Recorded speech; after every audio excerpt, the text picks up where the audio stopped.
Coming up, tips for the garden in June. Hi, I'm Wendy from themountainfarmhouse.com. Today I'm sharing with you some of my gardening tips for the month of June.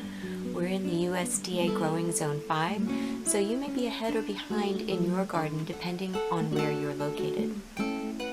I love this time of year so much, and I'd like to encourage you to stay through to the end of the video because I'm excited to share pictures of what's been growing here this past month, and I hope you'll enjoy it. Before we begin, please hit the subscribe button, turn on notifications so you won't miss any upcoming content, and a thumbs up would be awesome. Let's get growing.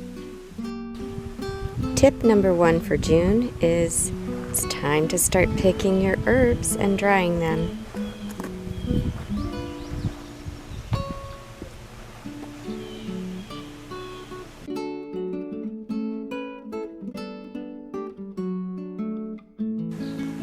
Tip number 2, if you have some fences, borders, or decorative areas that need fixing, it's time to get busy.